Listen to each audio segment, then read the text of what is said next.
I am Larry Elder, back from beautiful Dallas-Fort Worth. We had 3 wonderful days at the National Religious Broadcasters Convention. Welcome to Dallas. So much to get to between now and the close of the program. Today is, of course, Friday. We will be playing Can You Beat Kirk and Phone a Bro. More on that in due course.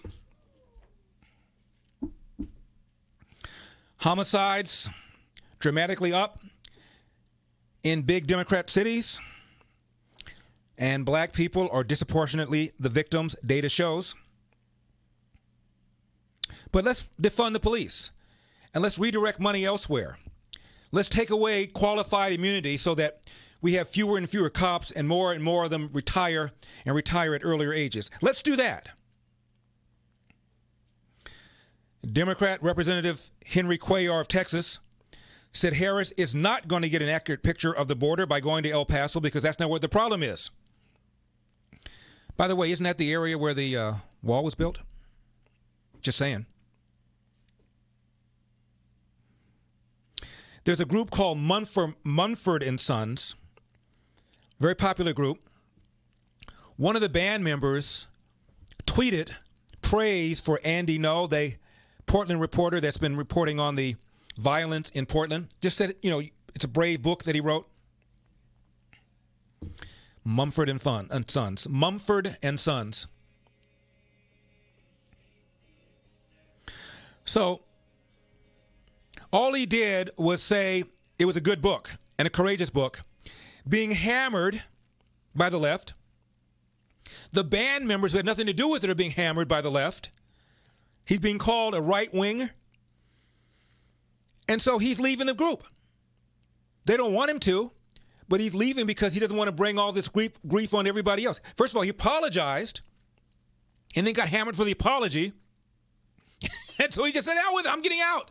I can't bring this grief on my other band members. And you heard about Eric Clapton.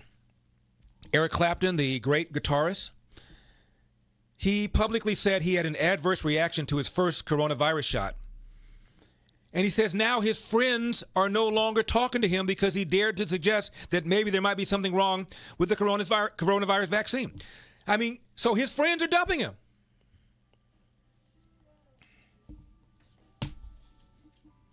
It's brutal out there.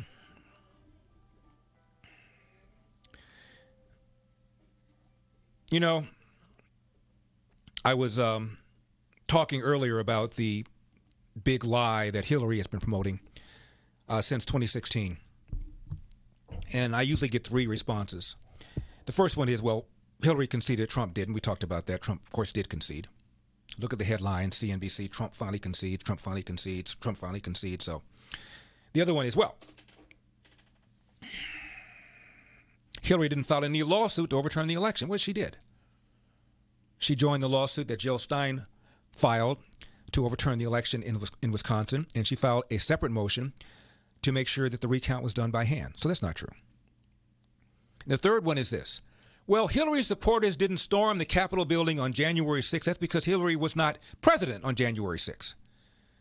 But when she ran and lost, how quickly they forget. This is what happened after Trump won the 2016 election. Some overnight news to tell you about. Thousands of protesters swarming the streets of several major cities following the surprise election of Donald Trump. Reports say that at least 30 people were arrested in New York for disorderly conduct. Wow. In Los Angeles, more than 100 protesters shut down a major highway.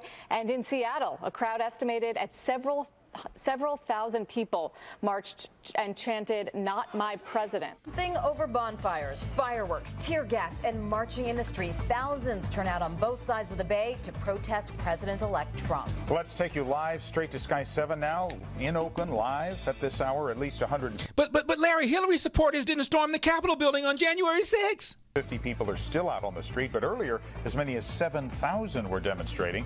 Some set fires. A police car has been vandalized and one officer has been injured. Protests against Donald Trump's election victory surged overnight, and some became violent. Officers in Portland, Oregon confronted thousands of protesters in what police called a riot.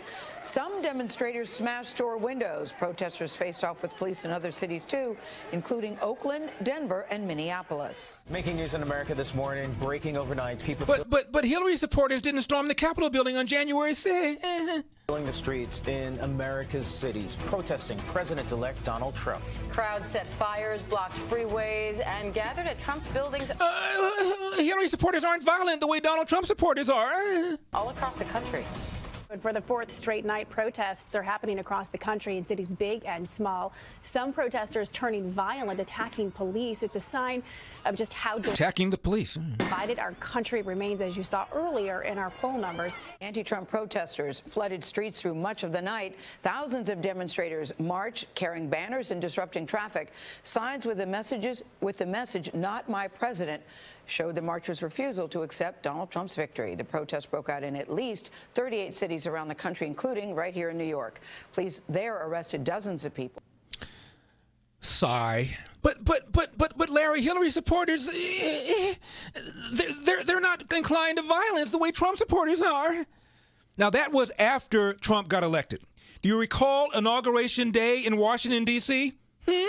Not everyone gathered here in Washington today came to celebrate President Trump's inauguration.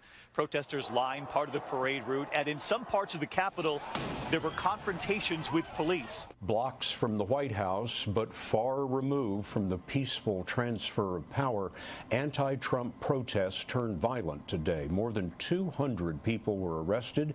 6 police officers were wounded. Burning cars and smashed windows. A small group of protesters dressed in black, their faces covered, armed with hammers and bricks, facing off with thousands of officers on site. When has there been violence on Inauguration Day? Any other president can you think of? Not all protesters got permits. Some didn't want to bother with them. Preferred to create chaos in the streets. More than 200 arrests, plenty of tear gas, 6 officers reportedly injured. Black Lives Matter! Black Lives Matter! Black Lives Matter! Black Lives Matter! Hey! Black lives.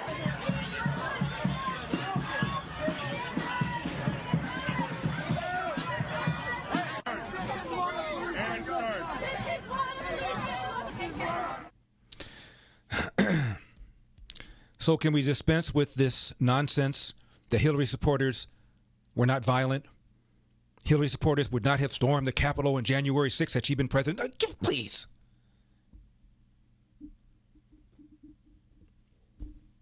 When I post this on social media, well, Hillary didn't do it. You guys, do you ever watch anything other than CNN, MSNBC? You ever get out of the house, talk to anybody else? For 4 years. And counting.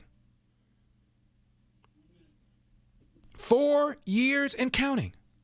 Trump knows he's an illegitimate president who got illegitimate foreign help. He knows he's an illegitimate president. He knows that... If you turn on CNN, 15 minutes may go by, if that, before one of the hosts or pundits or guests refers to Donald Trump, so on, quote-unquote, big lie. There were a bunch of different reasons why the election turned out the way it did. You can run the best campaign, you can even become the nominee, and you can have the election stolen from you. I know that he knows that this wasn't on the level. Why do you think the president is going to such great lengths to essentially prove that he beat you?